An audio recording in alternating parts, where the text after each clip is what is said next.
Caramba. Bueno, la clase anterior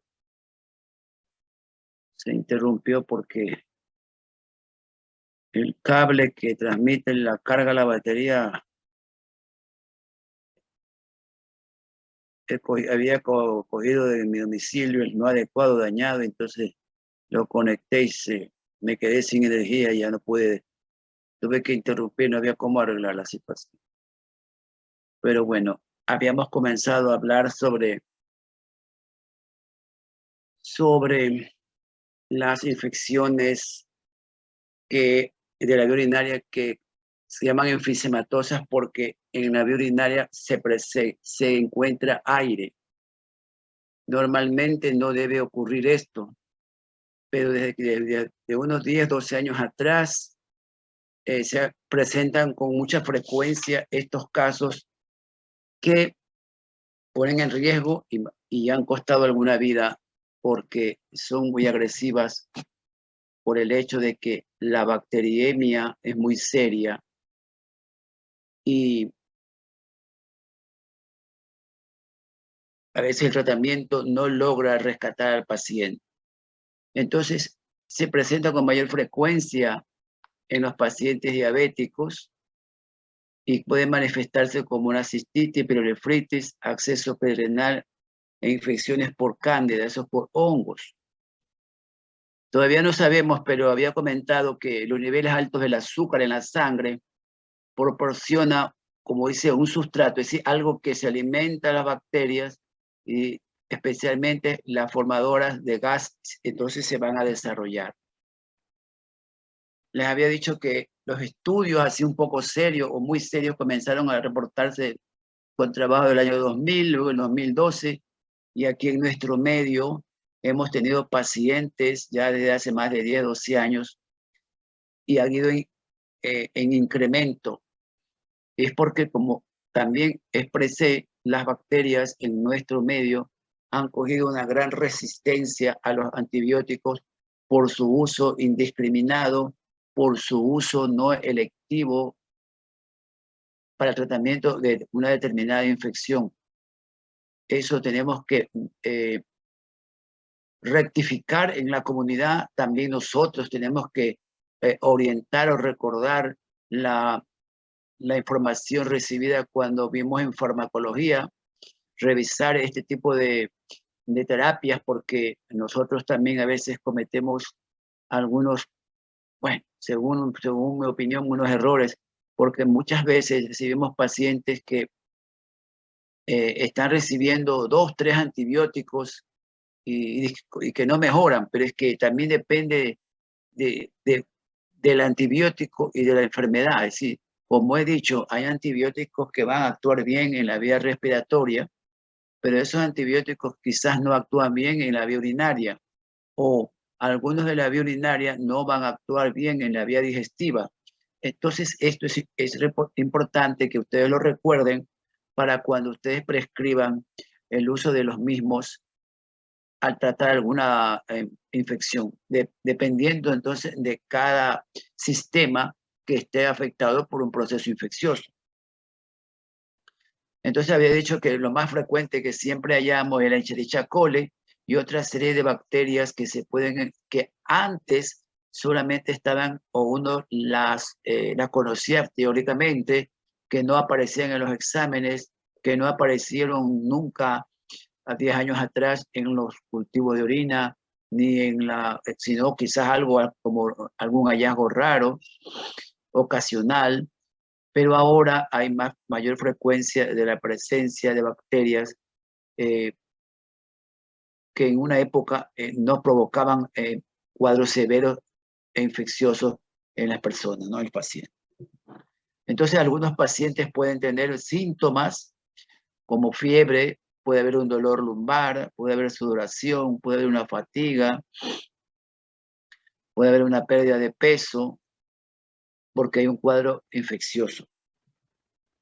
Entonces, como está aquí, diferentes presentaciones: asintomático, dolor lumbar, disuria, fiebre, o puede estar muy séptico y muy complicado el paciente. Todavía llegan estos pacientes francamente infectados porque han aplazado o porque se han automedicado o porque los han medicado mal sin la intención de hacerlo porque no han evaluado o no se han apoyado con imágenes o lo que ocurre también en nuestro medio y lo van a vivir. Muchas veces el paciente va donde ustedes lo evalúan bien y le sugieren que se haga un examen, se haga una imagen, pero el paciente, algunos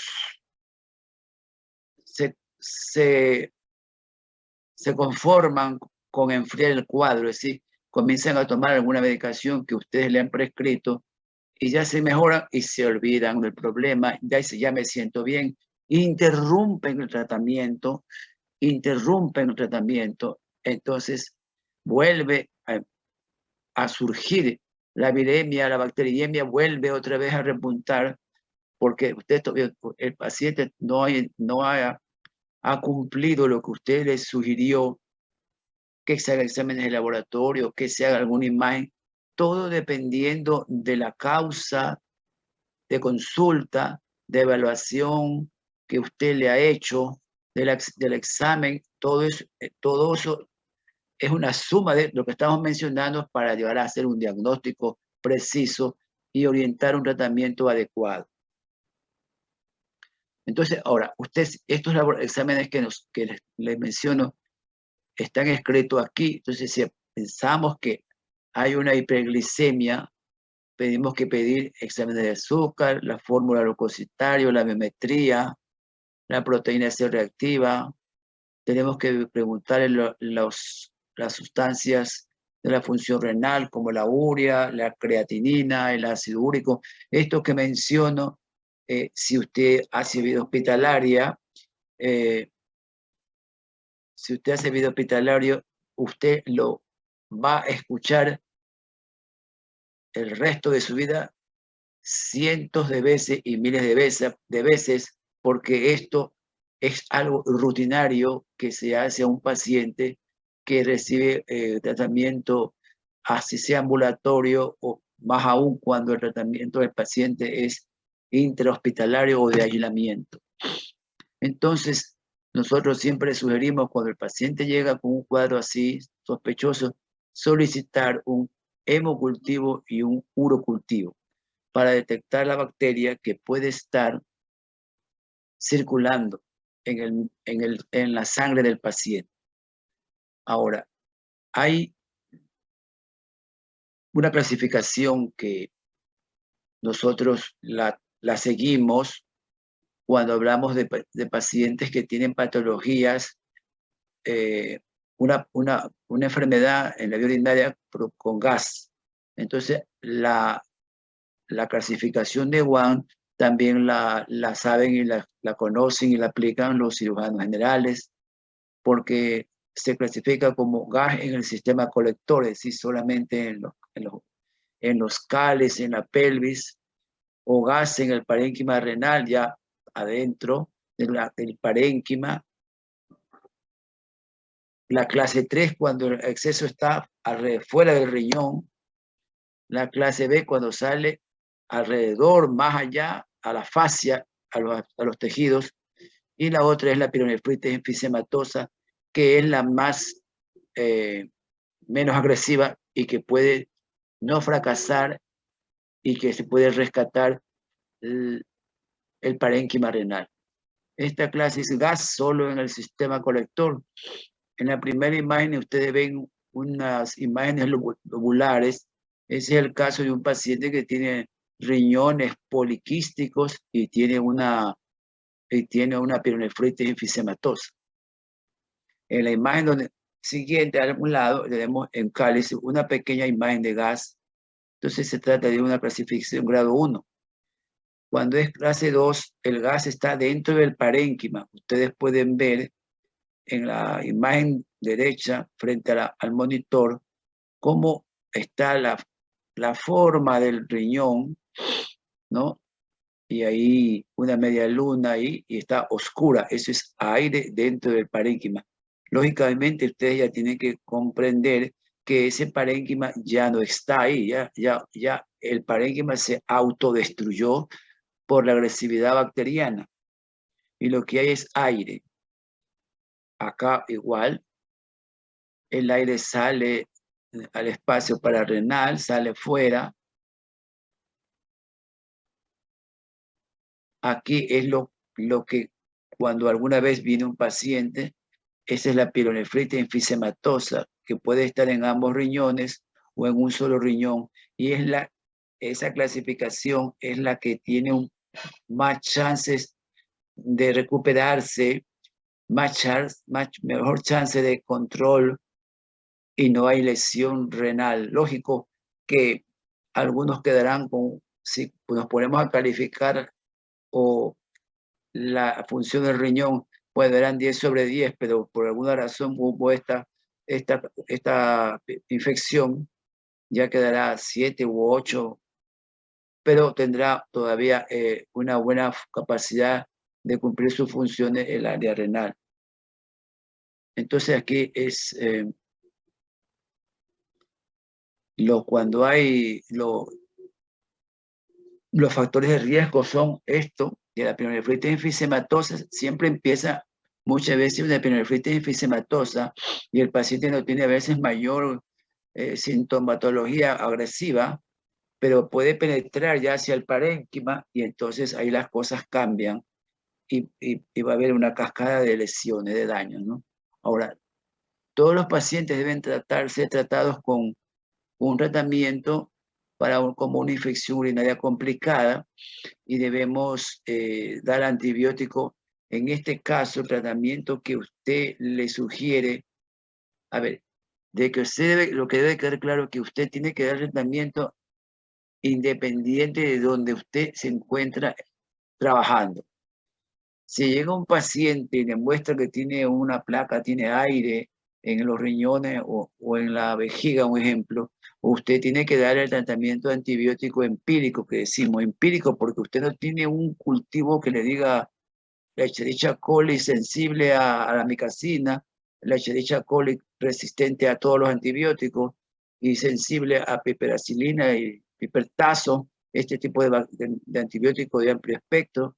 Ahora se usan todos los derivados de meropenem, ertapenem, pero son medicamentos de alto costo, no accesible y no hay en todos los centros de hospitalización, no hay en los dispensarios por su alto costo. Pero eso no debe ser una justificación de no iniciar un tratamiento antibiótico un poco agresivo o muy agresivo para tratar de detener el proceso infeccioso de lo que estamos nosotros expresando. Muchas veces, como esta pielonefritis enfisematosa a veces es debido a una obstrucción de la vía urinaria. Entonces nosotros tenemos que hacer un drenaje, sea colocando un catéter, como está aquí dibujado, o haciendo una punción. ¿Para qué? Para sacar esa orina que está con gas, para que el riñón drene la orina en forma natural y el gas sale. Y si sale el gas, sale la orina, ya comienza a salir, vemos la orina con el gas, el paciente va a mejorar. En los pacientes que tienen una clasificación más agresiva, a veces es necesario hacer un drenaje y es la única solución. Como está usted viendo aquí en esta foto, donde se hace una punción lumbar y tenemos una funda recolectora mostrando la cantidad de líquido purulento que se extrajo durante la punción, porque muchas veces el paciente, al ser drenado esta colección, el paciente va a mejorar drásticamente, ¿no? Entonces eso es importante y lógicamente, como vuelvo a decir, a veces es necesario hacer una punción o colocar catéteres tratando que se evacúe en forma correcta por alguna vía natural, es decir, por de la pelvis hacia la vejiga, por eso colocamos catéter dentro del uréter, o hacemos una punción, una derivación lumbar, porque el norte es sacar la colección, sacar lo que está causando el problema, porque también depende muchas veces de una obstrucción de la vía urinaria, por cálculos la mayoría de las veces. Un momento.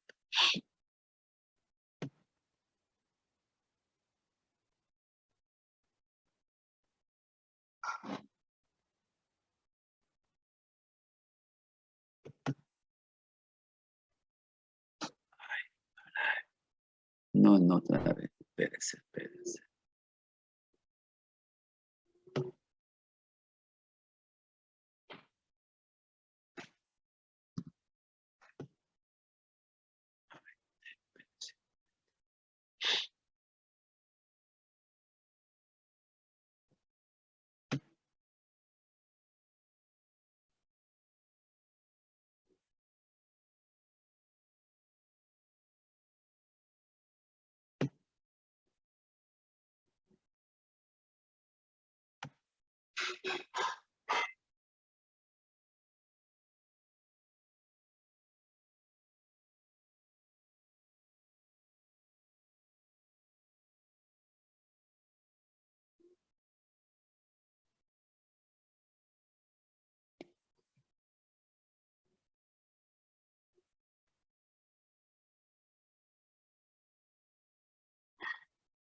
Me pasa que no consigo que la pantalla sea panorámica y no es bueno para ustedes.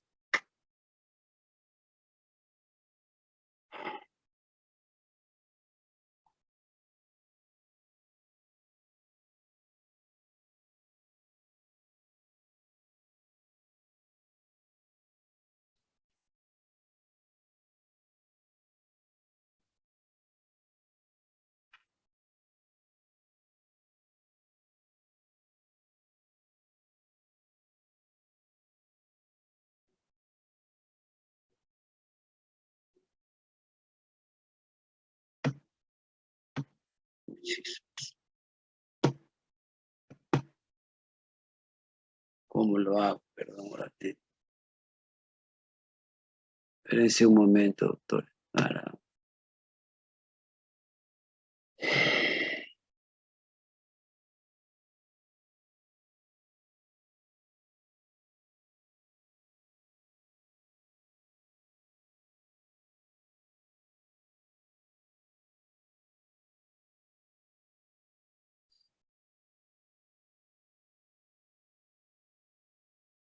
Sí, que quiero que la pantalla se me haga amplia. Espérense un ratito, déjenme ver eso. No, esto no quiero ahorita, espérense. Ya. Compartir pantalla, esperen un ratito, ahí está, compartir pantalla, es la clase. Esta, pondremos que es la misma, esta aquí. Ponemos que compartir, pero no consigo que se amplíe. No la puedo ampliar.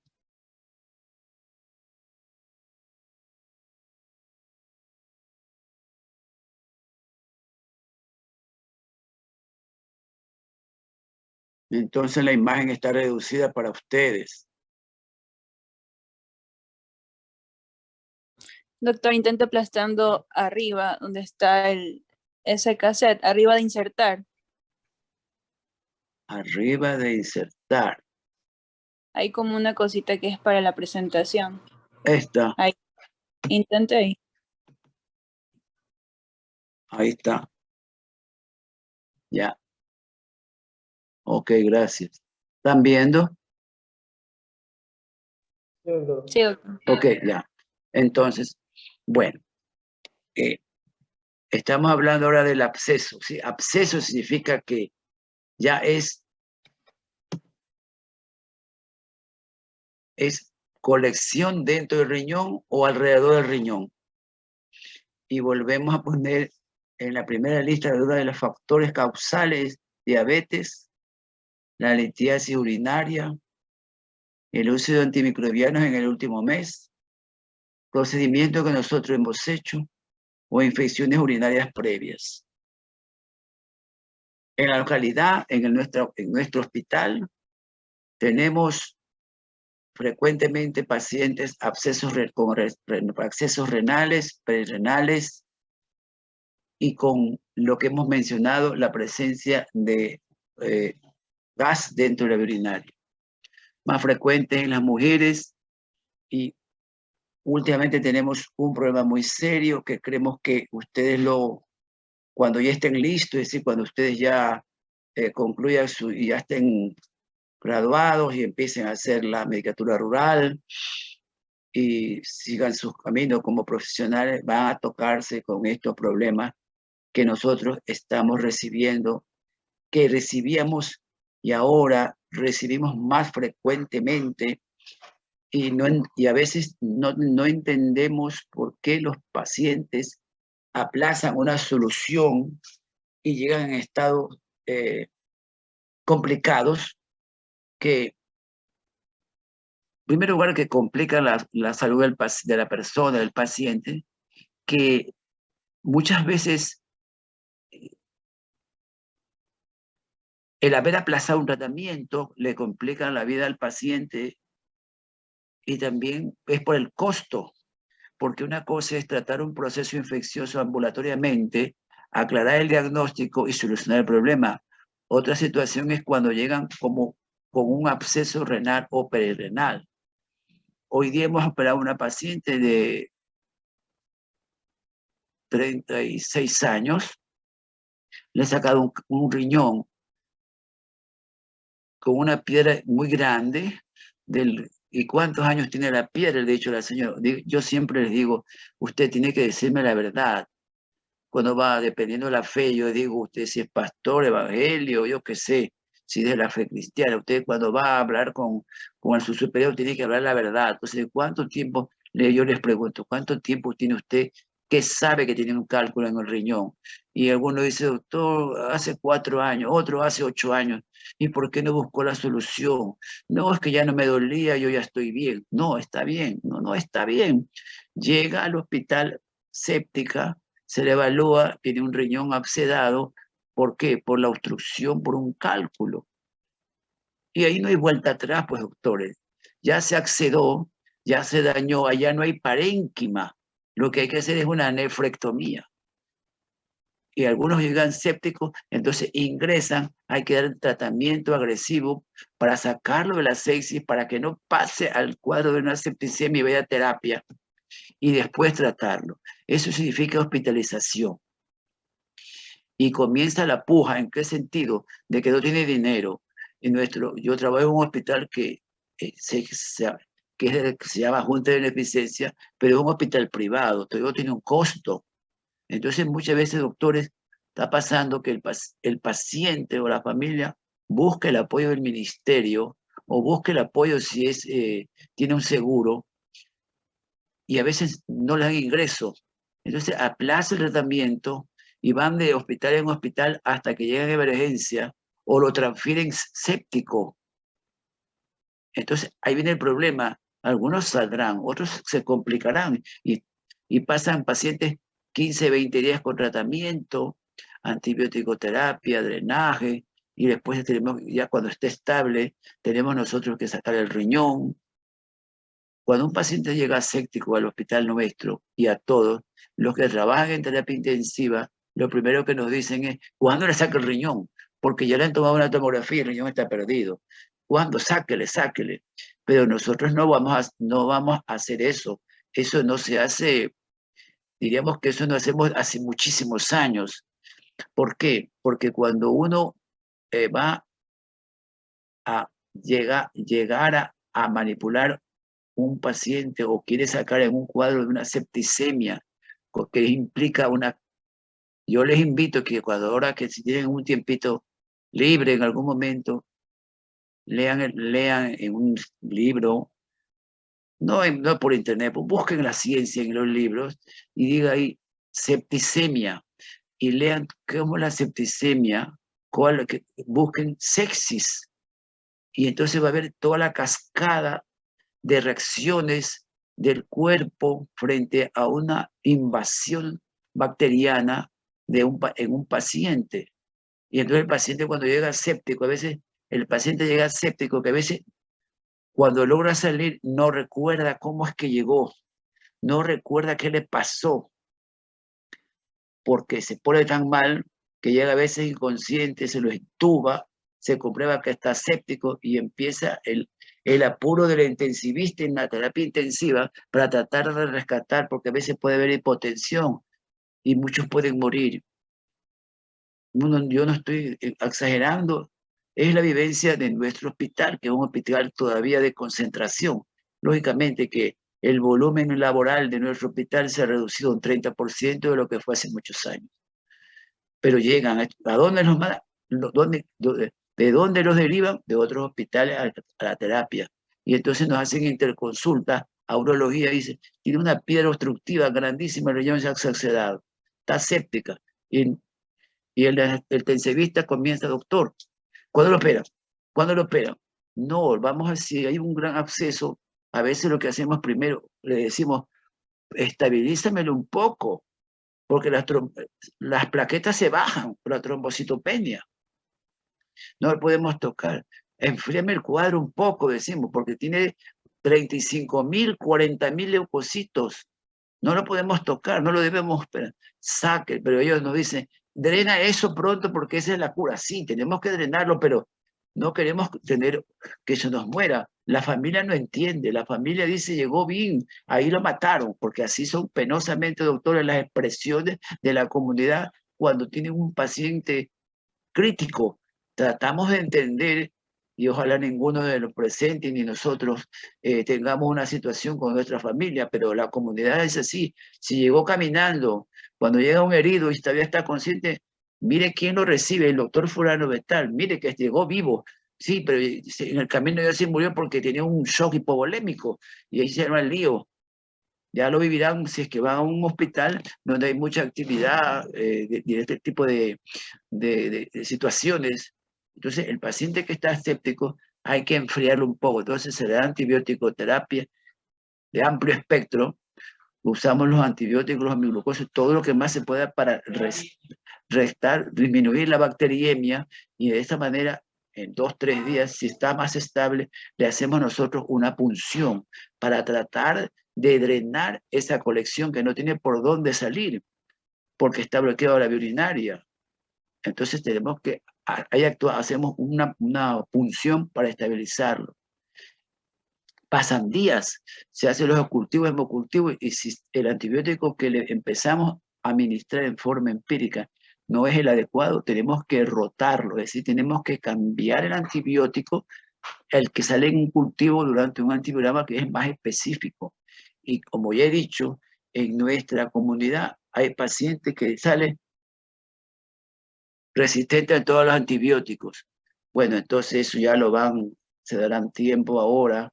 Existen unas corrientes, unos manejos que están viniendo de que se están volviendo a usar los antibióticos de primera línea. Y hay reportes que vuelven a usar la penicilina. Y ustedes dirán que estamos retrocediendo. No, doctores. Recuérdese que la resistencia tiene que ver con la capacidad de almacenaje de la memoria de la bacteria. Y la memoria no tiene, perdón, las bacterias no tienen memoria de mucho pasado, de mucho pasado. Entonces se están volviendo a usar a veces penicilina, se están volviendo a usar sulfas. ¿Por qué? Porque la industria farmacológica, la industria también comercial de los fármacos, ha manipulado todo esto. Entonces siempre crean antibióticos que deben ser usados de forma ética, selectiva. Pero ¿qué es lo que pasa en nuestro medio? No, se lo usa en forma desordenada. Entonces, si tiene un catarro, le dan un aminoglucósido. No deben darle nada porque es catarro. Pero es un problema muy difícil en la comunidad que lo van a recibir ustedes pero ustedes que son médicos jóvenes, les tocará educar a nuestra comunidad a girar de estos conceptos de dar antibiótico porque se lastimó la uña, porque le dio diarrea. Entonces, las bacterias, como he dicho, aquí viven un carnaval, las bacterias están felices aquí en nuestro medio, en nuestro país. Y en otras partes del mundo, los antibióticos se prescriben bajo una receta con exámenes y no son de libre expendio como en nuestra comunidad. Vuelvo a poner el cuadro que siempre estoy mencionando, que la Escherichia coli es una de las principales causantes de esta debacle que hay con la atención de los pacientes que presentan este tipo de infecciones que complican la vida mucho al paciente, ¿no? Entonces, aquí recordar siempre los factores de riesgo.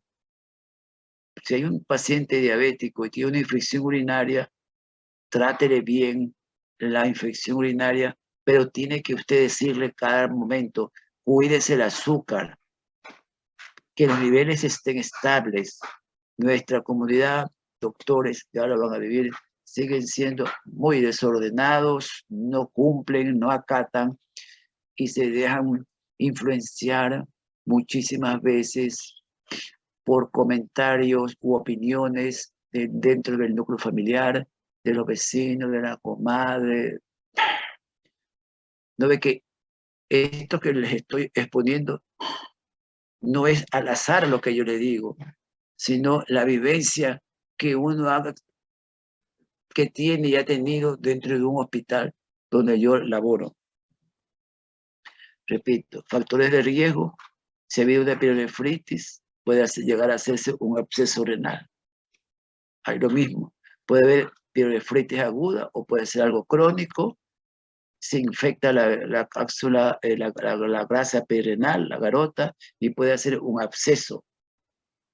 Entonces, ahí es cuando, por alguna razón, un mecanismo, hay demasiada bacteriemia, entra a nivel sanguíneo y de ahí se forma el acceso renal, perirenal. Hay maneras de presentarse. Puede haber fiebre, dolor lumbar, puede ser sudoración, fatiga y pérdida de peso. A veces hay pacientes que solamente tienen un dolor. Debe recordar una cosa: ustedes como joven pueden tener una respuesta inmunológica frente a algo que le da fiebre, decaimiento, como adultos jóvenes. Pero los mayores muchas veces reportan: no, doctor, si a mí lo que me duele es esa zona, pero no he tenido fiebre, no siento ningún malestar. En el adulto mayor, el asunto de la fiebre se va. No todos hacen fiebre y están infectados. Eso tiene que recordar, eso revise en medicina interna. Entonces, hay pacientes que pueden llegar asintomáticos y otras veces tienen dolor lumbar, lisura y fiebre. Y otros, como vuelvo a decir, llegan francamente infectados, sépticos y complicados. Y algunos no salen. Lógicamente que también depende al área del tratamiento. El tratamiento, cuando un paciente llega séptico en terapia, hay ya, como se dice, un protocolo para tratar de rescatar al paciente. Y el problema, ¿sabes cuál es, doctor? Económico, porque hay que dar antibióticos de amplio espectro, coger vía, usar catéter, dispositivos, tomar esto, tomar el otro, y todo tiene un costo. Y nosotros, nuestra comunidad, no tienen todos apoyos en el aspecto de la salud pública, no todos gozan de un seguro, y muchas veces ahora, en la actualidad, nos topamos que no hay disposición, no hay medicina, todo es no hay. En el paciente, por mayor capacidad que tengan los colegas que trabajan dentro de estas áreas, a veces están desarmados porque no tienen los insumos, porque no tienen la medicación adecuada, y el paciente a veces no logra ser rescatado. Esa situación debe cambiar. Ustedes deben ser los pioneros en mejorar la salud de los pacientes. Y otra cosa que es importante: que eso es lo que sucede en nuestro medio. No hay prevención, doctores. La medicina preventiva en nuestro medio no es aplicada. Nos hemos conformado con la vacunación en la primera infancia y no más. Pero todos sabemos los factores de riesgo, especialmente, por ejemplo, en cuestión de herencia.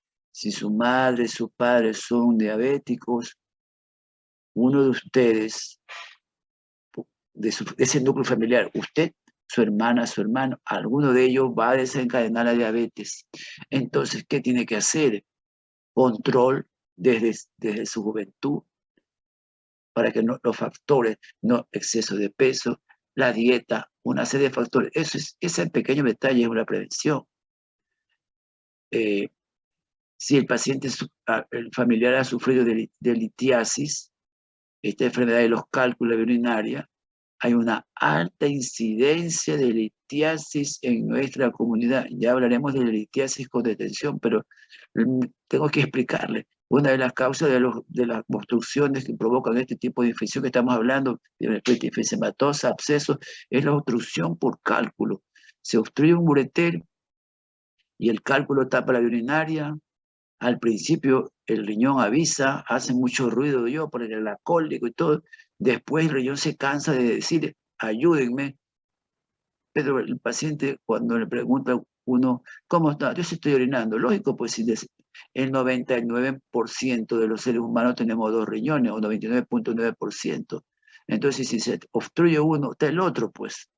Y si orina, no podemos valorar si un riñón está funcionando solamente con el acto miccional, porque si se tapó el uno, el otro va a trabajar para cumplir su función de depuración, filtración, excreción, y para poder producir la misma cantidad de orina. Y el paciente dice, no, si yo sí orino. Si uno le pregunta, si es adulto, decimos, ¿se levanta de noche a orinar? Sí. ¿Cuántas veces? Dicen 5 veces. Pero ¿y usted? No, dice, eso ya hace unos 2 años que orino. ¿Y usted cuando tenía 40 años? No, yo no me levantaba a orinar. Entonces, no es normal que una persona empiece a levantarse a orinar 5 veces, 6 veces. Esa acción, esa irregularidad en el acto misional va a alterar la calidad de vida del paciente porque no puede conciliar como debe conciliar el reposo, es decir, el sueño, porque el paciente va a estar pendiente del deseo misional y dependiendo de la causa que provoca este aumento de esta frecuencia, va a alterar la calidad de vida del paciente y de quienes lo rodean. Ya hablaremos, por ejemplo, de la próstata, que es una de las causas de esta alteración en el ritmo misional, porque el ritmo misional, la misión, está establecida con la educación, usted ya ha establecido su función y su educación misional. Usted ya sabe cuántas veces orina en el día, usted sabe si se levanta o no se levanta. Eso es algo fisiológico, pero en determinada edad hay personas que alteran esto, entonces comienzan a sufrir determinadas. Por ejemplo, una de las características de la diabetes es la polidixia, la poliuria y la polifagia. Comen mucho, toman mucha agua y orinan a cada rato. Un paciente que tiene eso, ustedes ya lo saben por medicina interna, ese paciente es diabético, más aún si tiene factores de riesgo, peor si tiene un excedente de peso y los hábitos alimenticios. En la vía urinaria, el problema más frecuente de las causas de estas patologías que estoy en este momento mencionando es la obstrucción por cálculos. Ahora, en estas 2 semanas, en esta semana laboral de enero, doctores, nos han consultado de lunes acá 5 casos de pacientes que han tenido litiasis y se les ha colocado un dispositivo para que den el riñón. ¿Y cuál es la sorpresa? Que vienen y dicen, doctor, yo tengo un catéter, o viene el señor y dice, mi esposa se le puso un catéter ¿hace cuánto tiempo? Hace 5 años. Y yo le digo, ¿y qué pasó? y lo primero que hacen es mentir. Dice, no nos dijeron que habían puesto el catéter. Es imposible que no se les diga. Es imposible. Estamos hablando de los servidos o de los atendidos en nuestro hospital.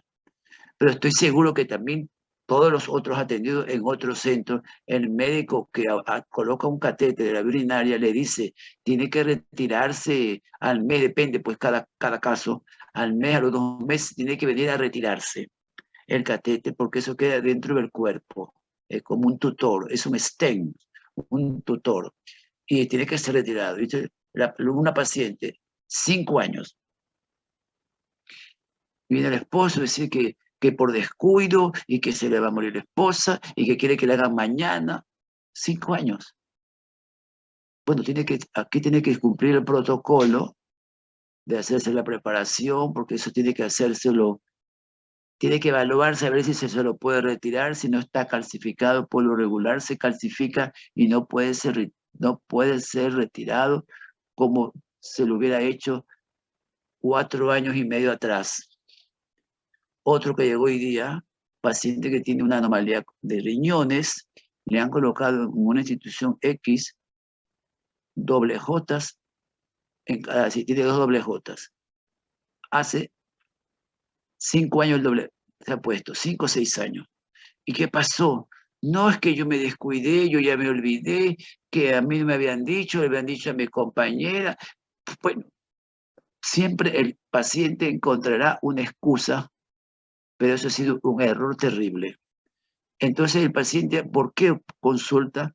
Porque trae un pedacito de catéter, que es un silicón, de un material, dice que lo ha expulsado cuando orinó. Entonces se le toma una radiografía simple, una foto, y se ve el doble J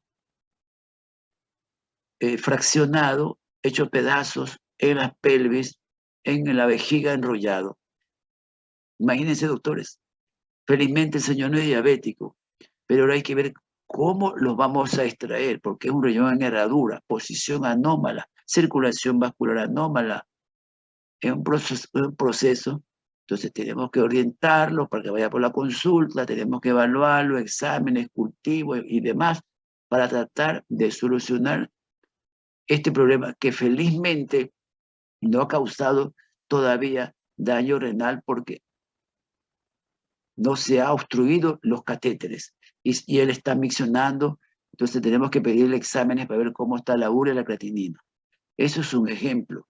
Y los otros igual, todos con obstrucciones.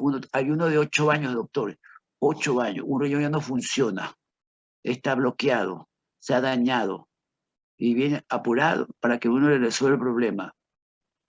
No es magia, doctores, pero vamos a posible cómo nuestra comunidad se descuida, minimiza lo que le pasa y el médico advierte, comunica. Ahora nosotros le damos un papel escrito. Dependiendo de la edad, le decimos al compañero. Si es una persona adulta, le decimos a un hijo, al otro hijo, al yerno, a todo el mundo. Tiene un catéter, tiene que meterse. Y llegamos, este año ya no lo estamos haciendo porque no tenemos por qué. Porque el tiempo, las empleadas no están para eso. Uno hace una lista y dice, llámele por teléfono y recuérdele que tiene que hacerse, retirarse. Eso no es nuestra responsabilidad. Pero alguna vez lo hicimos. Pero el personal no tiene por qué hacer eso. Es la responsabilidad del paciente y de su entorno familiar que retorne al hospital o vaya a sacarse el catéter donde pueda. Ahora, ¿qué es lo que estamos viviendo? Paciente es servido, el paciente es atendido, un paciente del IES atendido, se le deja el catéter. Y uno le dice, tiene que venir a sacarse el catéter. Y viene y dice, yo quiero que el IES me pague el retiro del catéter. Y nosotros le decimos, pero usted puede venir por la consulta externa, paga un derecho, gasta porque será 20 consultas, exámenes, gastará unos $100 y se puede sacar el catéter como paciente de hospital general. El paciente dice, no, yo quiero que me pague el IES porque yo soy afiliado. Entonces, nosotros ya no discutimos, ya no nos, ¿para qué complicarnos nuestra vida? El paciente se la va a complicar. Entonces, ¿qué tenemos que decir? Vaya a la gestión para que algún momento el IES lo remita a nuestro hospital para sacar el catéter. Y ustedes creen, doctor, que el paciente dice lo contrario, voy a hacer el trámite. Y así el paciente va y viene al año con la orden para que le saquen el catéter, porque no ha querido gastar $1 para retirarse, particularmente porque le estamos haciendo orientando para que gaste lo mínimo a nivel del hospital general. No le estamos diciendo, vaya, se lo hago privadamente porque tiene que gastar mínimo $500 para yo hacer una endoscopía, sacar el catéter y sedarlo. Y el paciente no entiende o parece no entender, o la situación económica es tal al extremo que no puede solucionar su problema de la mejor manera, sino que tiene que esperar el beneficio, lógico, el beneficio porque él es afiliado o jubilado, pero así no se puede, debe manejar la salud, doctores. Pero bueno, esa es una inquietud que se la dejo a ustedes. Es como hay pacientes que llegan obstruido el riñón. Digo, pero usted ha venido aquí a la consulta y ya estaba para operarse. No, es que yo quiero yo quería que el IES me opere, me saque el cálculo y nada. Y ahora vengo a la consulta, ya se decidió, va por la consulta externa, tiene que pagar $20 cada consulta. Digo, señora, le vamos a evaluar, se hace la evaluación. Señora, y el riñón ya no vale. Ya de ahí le va a sacar el cálculo. Se ha tenido el cálculo obstruido 3 años, ahí obstruyendo el riñón. Dudan, el derecho a la duda está implícito en todos los pacientes. Coja sus imágenes porque si eso es suyo, llévese sus imágenes, hágala ver de todos los médicos que quiera y usted si decide vuelve aquí para programarla, para sacar el riñón, cumple todo el protocolo, paga todo lo que tiene que pagar a la institución y nosotros le sacamos el riñón. Se van, no quieren creer, no quieren aceptar que un riñón obstruido 3 años ya se perdió. Está en libertad, tiene todo el derecho de dudar de las opiniones de uno, busque personas donde haya confianza, empatía y que también se lo operen gratis. Pasa el tiempo y retorna, ha retornado mal, séptica, sáqueme el riñón, pague todo lo que hay que sacar, ya está. No es posible ese tipo de conducta, pero eso es lo que vivimos nosotros cotidianamente, semanalmente en el hospital donde yo laboro. Bueno, creo que esto sale fuera de la clase, pero es lo que se van a encontrar ustedes, doctores, y ustedes tienen que orientar a la comunidad y a sus pacientes de una mejor manera y desde el principio plantear las cosas como son, porque si no, ustedes no tienen idea, por ejemplo, del costo que tienen los riñones en el sentido de valor para que estemos nosotros vivos, sanos y sigamos viviendo. Y no es que, no importa el riñón, no, el riñón no puede ser. El riñón si tenemos los dos es porque los dos trabajan muy bien y nos mantienen bien. Entonces, si nos enfermamos, recupéralo pronto para tener buena calidad de vida. Bueno, entonces usted tiene que hacer siempre a estos pacientes estos exámenes y tiene que siempre hacer hemocultivo y urocultivo para tratar de rescatar al paciente con el antibiótico apropiado y solucionar su problema. Esta es una imagen de anatomía para que vean dónde está el riñón, cómo está el riñón, y a veces lo que se infecta alrededor sale. Acá ustedes ven este otro corte. A veces la grasa, esto se convierte en lo que está alrededor, se hace pus. Aquí, por ejemplo, vemos una ecografía y vemos imágenes hipoecoicas en el polo superior, riñón izquierdo, riñón derecho. Aquí tenemos, por ejemplo, bien explicado el contorno renal y el espacio perirenal donde hay colección. El riñón se lo ve bien y hay colección. Lo mismo acá, se nota como hay una colección hacia la parte lumbar posterior, que está con una flechita, y ahí está la captación de un cáliz del riñón. Es decir, esto es un acceso perirenal.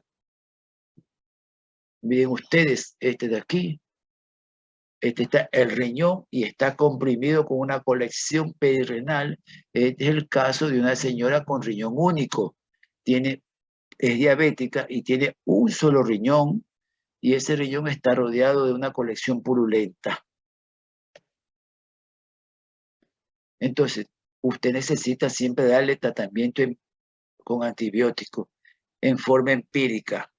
Si usted tiene ampicilina, le dan ampicilina. Si tiene gentamicina, le dan gentamicina.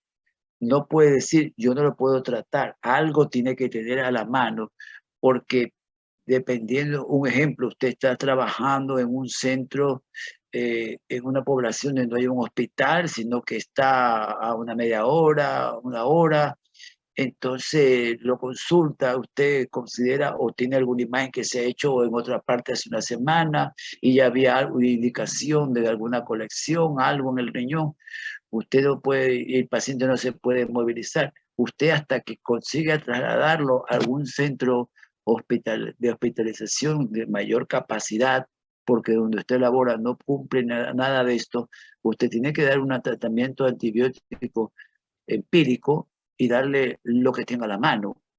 Si tiene ampicilina, ahora hay ciprofloxacina, que son las quinolonas estas quinolonas que se usan por vía venosa, entonces tiene ciprofloxacina, entonces le da 400 miligramos de mañana y noche, son 800, para tratar de que el norte de su tratamiento, su objetivo es detener la infección, enfriar el cuadro hasta que se solucione, por ejemplo, si es una obstrucción o si es una colección exagerada, se limite para después el paciente acuda a algún sitio para el drenaje.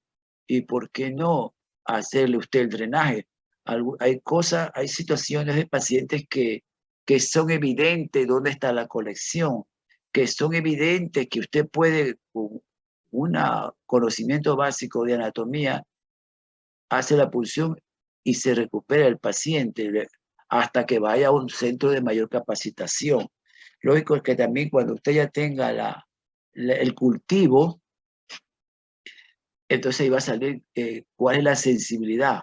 Pero mientras tanto no puede cruzarse de brazos y decir, yo no tengo nada como tratarte. No, algo tiene que conseguir para que en su nivel sanguíneo haya una sustancia, un antibiótico que logre disminuir la agresividad bacteriana que tiene esa paciente para que no llegue a un cuadro séptico y el paciente pueda morir.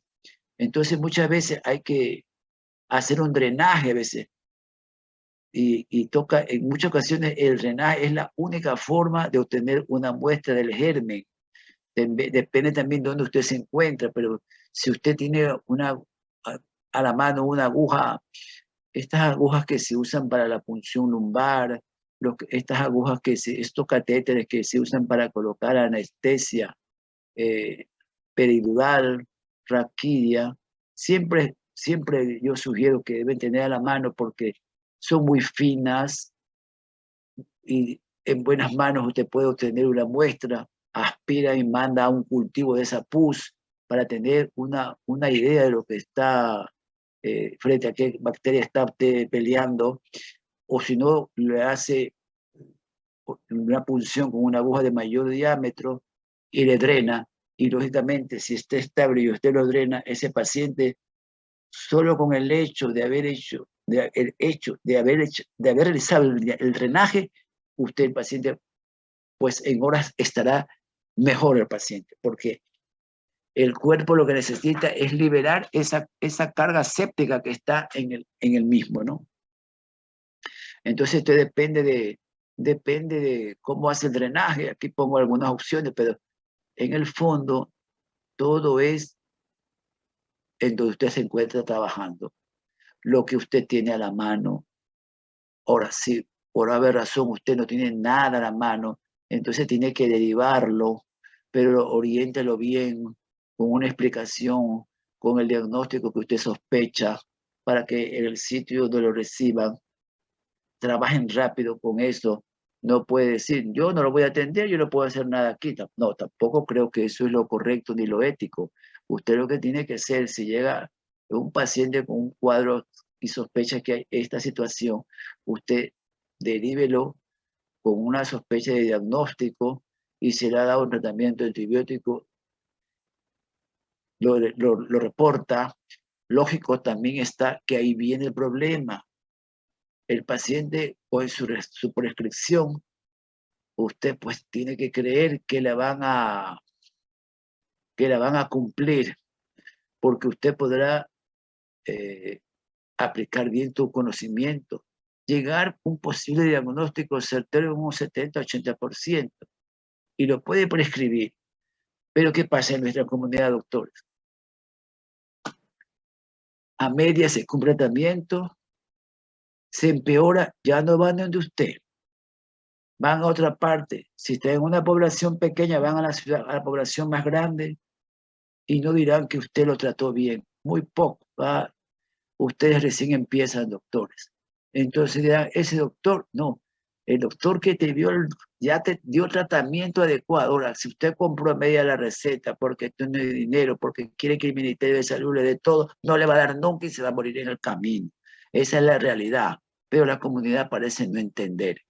Así que esa es misión de ustedes, hacerlos entender a la comunidad que la salud cuesta, doctores.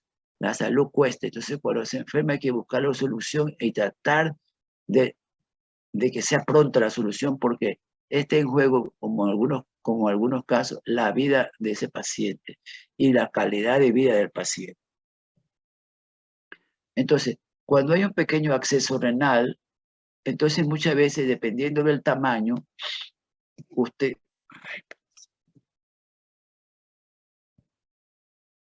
lo que tiene que hacer, es a veces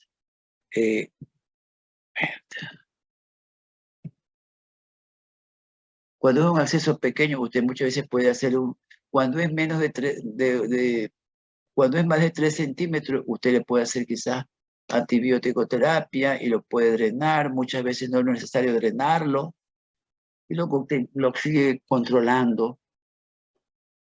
Ahora, cuando el drenaje no se hizo y no mejora el paciente, este es un caso, por ejemplo, este es un paciente que ya no tiene riñón, el riñón se ha dañado, ya cuando hay un riñón pielonefrítico crónico, llega ya una atrofia, porque lo que ocurre en ese parénquima es el consumo del riñón, el sentido se va dañando, porque las bacterias van lesionando el tejido, la colección va expandiendo el riñón y el riñón se pierde. Lo que hay ahí es colección purulenta, necrosis, hay daño tisular y el riñón se ha perdido. Y ya el paciente, ese riñón no se puede rescatar. Esa es otra situación también que uno vive. Cuando he dicho que el paciente tenía el diagnóstico de un cálculo y llega a los 3 años, a los 4 años, y le decimos, hay que sacar el riñón. No quieren que le saquen el riñón. Entonces van y consultan a otra persona, a otros médicos, y alguno le dirá, yo te voy a sacar la piedra. Y ha pasado, ¿no? Y le dice, yo te saco la piedra y verás que tu riñón se restablece. Lógico, el colega que ha hecho eso le dice que tanto cuesta y yo te voy a sacar el riñón. Entonces, la persona muchas veces dirá que sí, entonces el riñón pues va a obtener su beneficio su económico, pero el riñón, el paciente sabrá que no va a ser así, porque después de la operación ya lo van a la casa y no mejora y después regresa que me operaron y que uno, si es paciente de institución, usted debe de dejar escrito en el historial clínico del paciente, si usted ya trabaja en una institución donde está todo en el sistema, en la computadora, usted tiene la opción de escribir ahí todo, diagnóstico, todo escribe usted allí y le dice, y están las imágenes o reporta el resultado de las imágenes, todo siempre está en una epicrisis, en una evolución. Entonces, cuando a veces el paciente regresa, no no todos tendrán buena memoria para acordarse que él vino hace 3 meses y usted le dijo que hay que sacar el riñón y ahora viene complicado, que ya lo han operado, sí pagó por otro lado y ahora sí viene para que le resuelvan el problema. Usted tiene que, de principio, ser muy franco. Nosotros le dijimos que esto, ahora ella quiso gastar dinero, no creyó en usted y eso es problema de ella. Usted lo que hace es cumplir. Usted como médico responsable y con ética médica, honesto, entonces le dirá, tiene que sacarse el riñón. Entonces, si estaba en una institución pública, tendrá que programarlo pues para que lo saquen el riñón, o si usted es cirujano, pues usted mismo algún día se lo saca. Así es, así se comportan los pacientes en nuestra comunidad, penosamente. Uno, si usted es médico, tiene el conocimiento académico, y usted le da un diagnóstico y dice, esto hay que hacer, lo deja registrado, ya la libertad está en la decisión, está en el paciente y su entorno familiar, que le crea a usted y acepte, pero en nuestra comunidad un porcentaje acata esto, sugerencia del médico de la consulta, y en otros van a cruzar o buscar opiniones diferentes porque no quieren aceptar, por ejemplo, en nuestro caso, que le digamos, hay que sacar el riñón. No quiere, no quiere. Yo no creo. Eso es una discusión familiar y un porcentaje retorna inmediatamente. Otros retornan mucho tiempo después con ciertas complicaciones, pero nosotros tenemos anotado, el paciente, nosotros decimos, bueno, ¿qué va a decidir ahora? ¿Qué quiere que se haga ahora? Si no, pues, bueno, uno lo atiende, pero si no va a aceptar o no quiere comprender su situación, entonces nosotros decimos, bueno, que venga, pague la consulta y yo qué le voy a hacer, usted tiene que sacar el riñón. Además, ustedes saben otro detalle, porque ustedes ya aprobaron nefrología. Los pacientes que comienzan a tener problemas de un riñón, una obstrucción, infección, o han tenido cálculos crónicos, dependiendo de la edad, dependiendo de toda una serie de factores, ¿qué presentan después, doctores? Hipertensión. Hay pacientes que han tenido pielonefritis crónica, ya se sacó el riñón, otros vienen debutando y dicen, doctor, ahora soy hipertenso. Lógico, pues, si soy hipertenso es porque tienes un riñón que está peleando por subsistir. Y debemos recordar cuáles son las numerosas funciones que cumple el riñón. Entonces, si se enferma el uno, ¿qué va a pasar con el otro? Va a trabajar el doble para compensar la función del enfermo. Y eso a largo plazo va a causar una alteración. ¿Y qué va a provocar? Hipertensión arterial. Entonces el paciente pasa a depender de fármacos para regular su presión. Que no, otras cosas sería que el adulto mayor nos hagamos hipertensos a partir de determinada edad, por el trastorno vascular, por la degeneración de los tejidos. Y tenemos que compensarlo con fármacos y con dieta y con control.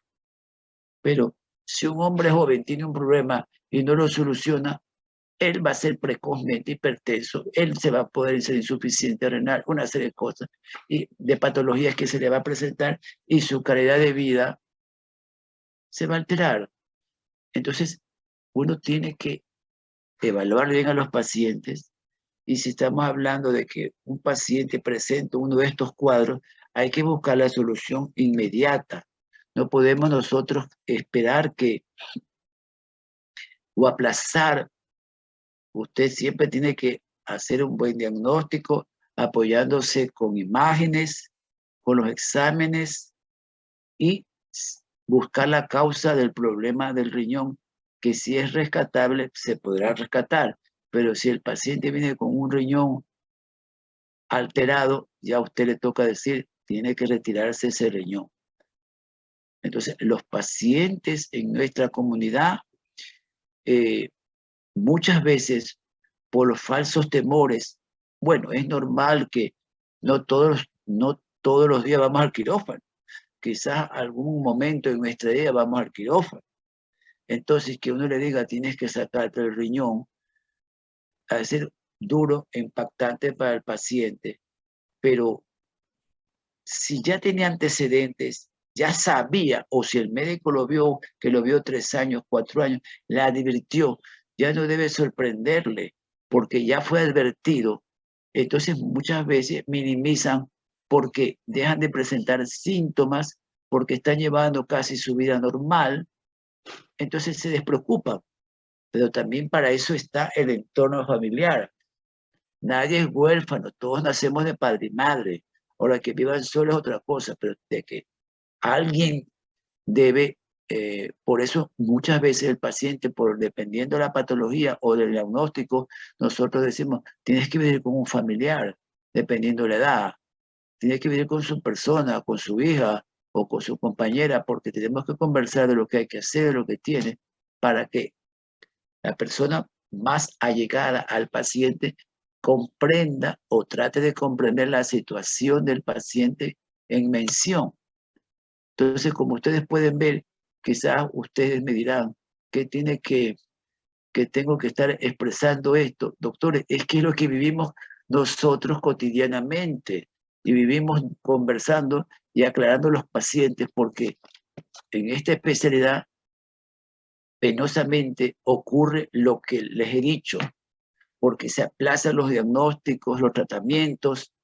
¿Por qué? Porque nosotros los pacientes buscamos al médico o buscamos una solución cuando ya estamos mal, cuando nos sentimos de verdad enfermos, pero yo les puedo decir que muchas veces nuestro cuerpo ya nos ha estado avisando cuando hemos sentido da un síntoma o hay un signo. Deben recordar que hay signos y síntomas. Hoy día llegó un paciente buscando consulta. Le dije, señor, tiene que buscar consulta al frente. ¿Y qué le pasa? Doctor, es que estoy orinando sangre. Pero a mí no me duele nada. Es decir, que el paciente espera que justificar el sangrado porque si le duele algo. No dice, ya tengo como 3 semanas que orino sangre, pero ya se me quita. ¿Cuántos años tiene el señor? 62 años. Si un paciente tiene un sangrado asintomático, indoloro, para mí ese paciente tiene un cáncer, vejiga, renal. Los cánceres urológicos no dan síntomas de acuerdo al estadio. Pero el cáncer, el signo del cáncer de la vejiga, por ejemplo, es hematuria indolora. Si yo tomo bastante, voy a llamar Clara. Le pregunto en el pasillo, porque esto es un diálogo de pasillo, que se ha golpeado, se ha caído. No, nada, sino que hace 3 semanas empezó así. Y digo, y uno lo tiene que decir, pero ¿cómo es el sangrado? No dice, es como, al principio salió como la cola tropical, así, media rosada, pero el otro día se me salió un coágulo. Señor, usted tiene que hacerse un estudio de la vía urinaria. ¿Se ha hecho unos marcadores de la próstata? No, yo no me he hecho eso. Pero no tiene molestia renal. No sé, yo sí orino. Significa que el paciente aparentemente no tiene problema de la próstata. Pero nadie tiene que tener hematuria macroscópica ni microscópica constante. Eso es patológico hasta que se demuestre lo contrario. Hay más de 100, 120 causas de patologías que pueden causar una hematuria. Hay hematurias prerrenales, así que antes del riñón, renales y causas postrenales. Imagínense, 120 casos. Cada vez se reportan los clínicos todo que puede causar hematuria.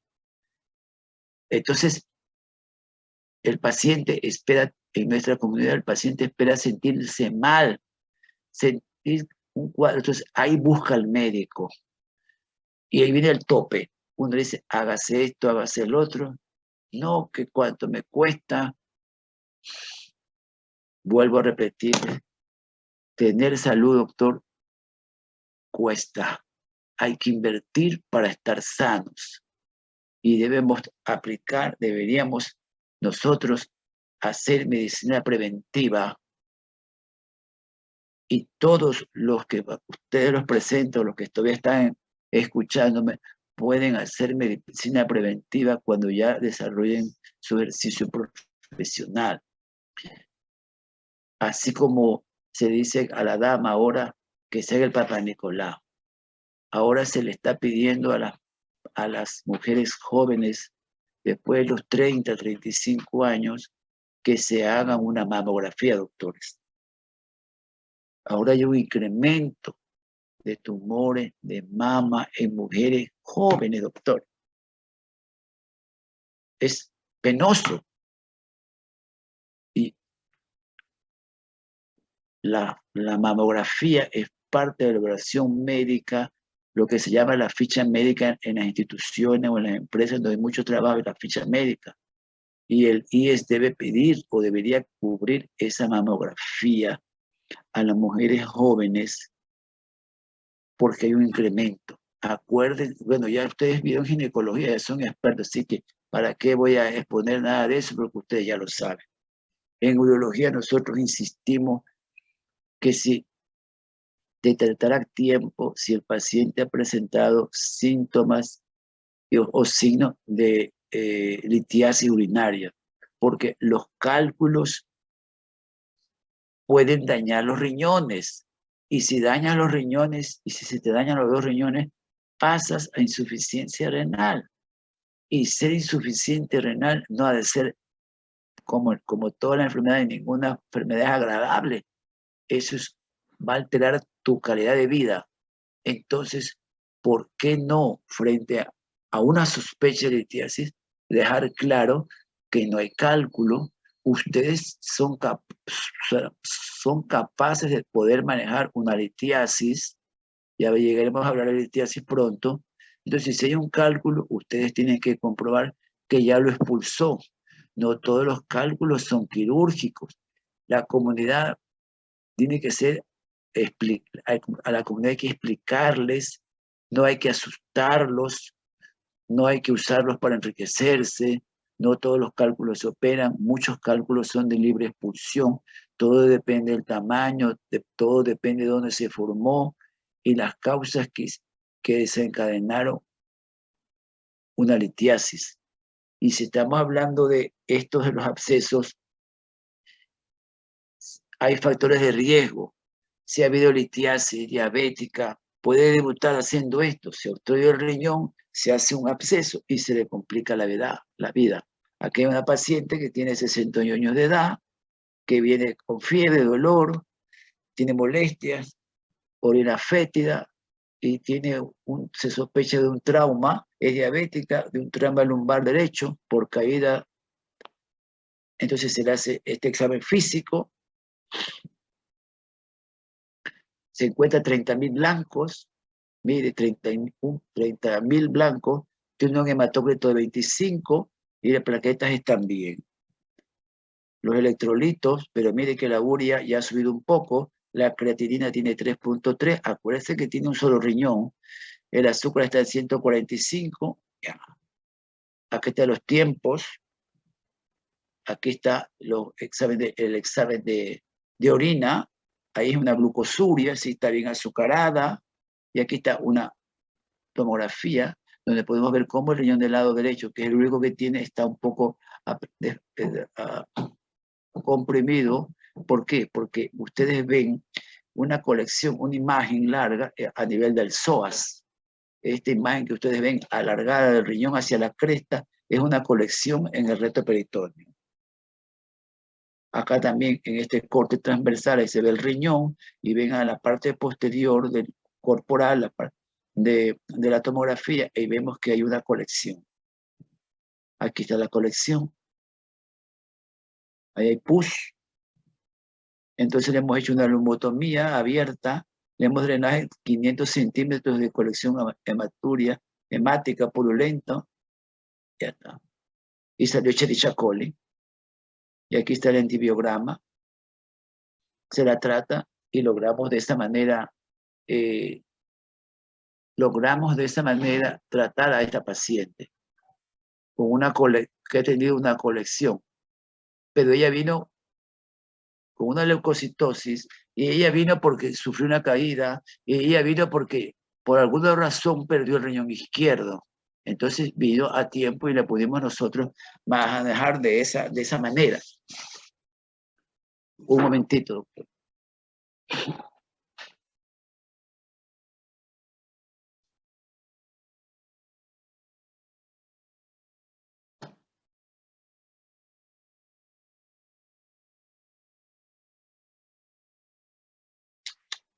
Ah, caray.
Chis. A ver.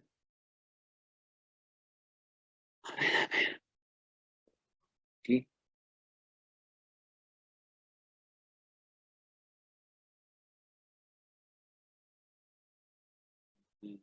¿Qué tengo que hacer?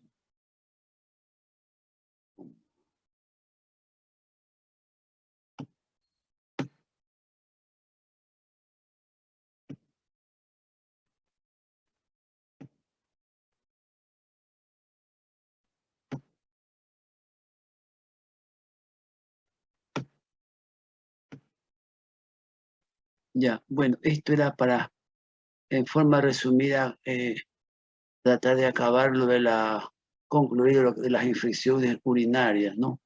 De las infecciones urinarias. Entonces, ciertas patologías que hay por regiones, por ejemplo. Bueno, esto ya ustedes son ya conocedores de las infecciones urinarias, que la más común dependiendo de las edades, en el hombre adulto, joven puede ser una uretritis, porque para recordar las infecciones, la mayor cantidad de infecciones que se presentan en el urinaria son por contagio o contaminación por vía ascendente, ¿no es verdad? Por vía ascendente, aunque ya en el hombre, como hemos dicho, existe una serie de mecanismos de defensa para evitar, para que frena la infección, ¿no? Pero a veces es demasiado agresiva la bacteriemia y nosotros progresa una infección urinaria que empieza por la vía, en este caso, por vía ascendente. En la mujer también puede haber enfermedades venéreas como las que están aquí reportadas, que seguramente algunas de ellas tienen que haber sido vistas en ginecología como un absceso de Bartolinitis, de la glándula de Bartolino, y puede haber, pues, hay las glándulas que existen en la uretra, se llama glándula Skene, que a veces ustedes desconocen su existencia, pero son glándulas parauretrales que mantienen la lubricación del meato y de la uretra anterior. Entonces siempre los flujos vaginales pues pueden ser tratados de diferente manera y la causa pues pueden ser de tipo tricomonas, clamidias, y yo alguna vez comenté con ustedes que es la alteración del pH natural que existe en los genitales masculinos y femeninos, que hace que se precipiten ciertas bacterias, se presente lo que usted escucha o aprendió sobre las leucorreas, ¿no? Es decir, que puede ser de tipo bacteriano, parasitario, micótico. Y entonces muchas veces al existir esta infección de genitales de vagina, ahí viene la contaminación y se forma entonces una cistitis. Y de la cistitis maltratada, entonces se migra a la vejiga, se puede dar una pielonefritis, y en el hombre, asimismo, comienza en la uretra, se hace una epididimitis, y muchas veces esta epididimitis puede llegar a hacerse una prostatitis, y ahí viene el problema. Todo esto puede pasar, que ya hemos mencionado, la epididimorquitis, el paciente puede tener fiebre, también puede haber un trauma, una típica orquitis. En la mujer, aquí está las causas de la cistitis en la mujer. Hablamos de que es por vía ascendente la principal vía de ingreso a la bacteria, y los mecanismos están aquí claros, de la proximidad de la uretra, la vagina y el recto. El coito puede hacer que se penetre bacterias al meato, y por eso nosotros sugerimos siempre la medicación, la micción pre-intercourso sexual, para evitar que la paciente presenta un cuadro de cistitis, ¿no? Un proceso inflamatorio de la mucosa que es de una incomodidad. En el hombre, pues puede ser, especialmente en el adulto, porque se presenta un residuo constante de orina. También debe quedar claro que, como he dicho, normalmente no hay residuo postmiccional. Después de la micción, la vejiga debe quedar vacía. No puede quedar totalmente exprimida, pero sí vacía.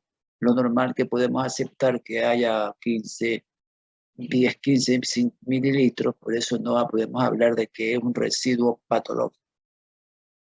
Y en el adulto mayor a veces es porque tiene un crecimiento prostático, porque se han formado cálculos, porque tiene un trastorno neurológico. Entonces muchas veces tenemos que nosotros realizar una cistostomía mínima por punción, como ustedes pueden ver en esa foto. Entonces el cuadro es mucha molestia, la urgencia, el deseo imperioso de orinar y el aumento de ir al baño frecuentemente. Entonces usted tiene que dar un tratamiento, pero tiene que buscar la causa, tiene que aclarar. Lógico que cuando es un cuadro agudo, usted lo puede dar un tratamiento empírico, no mejora, y averiguar la causa de por qué se desarrolló ese cuadro de la cistitis. Cuando hablamos de prostatitis aguda, este es un tema que se olvidan muchísimos los médicos, y a veces en el hombre joven, activo sexualmente, puede contagiarse por vía ascendente y causar una infección de la próstata. Y va a tener síntomas urinarios, va a tener mucho dolor, fiebre, y a largo plazo el paciente puede ser, en el caso de que es joven, puede alterar su calidad seminal, y hay pacientes que consultan porque no fecundan a su compañera, y lo que han tenido se lo comprueba después con cultivo de semen, una prostatitis crónica significa que hay bacterias dentro de la próstata y eso es incompatible con la vialidad de los espermatozoides. Bueno, la prostatitis crónica se puede presentar con mayor frecuencia, pues, en el adulto mayor que ha tenido o tiene un crecimiento prostático, que va a ser residuo, más aún si hay factores de riesgo, como diabetes no bien controlada, que puede causar una prostatitis crónica. Alguna vez hemos tenido, cuando hacemos una intervención de la próstata, al extraerla encontramos que hay en la disección, hay microaccesos y sale pus, pero eso ha sido por la prostatitis crónica que ha hecho microaccesos por un problema de hiperplasia prostática benigna. Esto es solamente para recordar lo que dijimos que es importante, la manera como se recoge la muestra, la manera para que tengamos un examen que sea correcto, que no nos dé falsos positivos por la manera inadecuada de la toma de la muestra de orina para un examen tanto en el varón como en la mujer. Siempre uno tiene que darse un tiempito para explicarle al paciente o a la paciente cómo debe recoger la muestra del examen de orina, más aún si usted le pide un cultivo de orina, para que ese examen, el informe que venga, guarde relación con la consulta o la razón por la que le está consultando usted, porque a veces puede darnos unos falsos positivos o a veces llega en el cultivo una bacteria que es de piel, entonces estamos hablando de una contaminación y hay la duda enseguida razonable de que no es que haya una infección en la orina, sino otro cuadro de irritación y no específicamente una infección positiva, porque la muestra no fue adecuadamente tomada. Bueno, eso es lo que podemos hablar por ahora y continuamos, doctores, la próxima clase. Así es, bueno, muy buenas tardes y conversamos. Okay.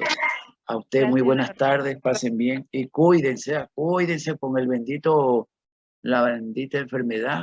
Nuestro hospital ahora ya pasó a rojo. En el NASA está en rojo. Ha habido muchos pacientes empleados, auxiliares de enfermería, médicos que han presentado prueba positiva. Así que nosotros estamos ahorita en guardia. Se van a limitar ciertas cosas porque ha habido un repunte del COVID, pues sea con una variante u otra, hay pacientes sintomáticos y con pruebas positivas. No debemos alarmarnos, pero sí continuar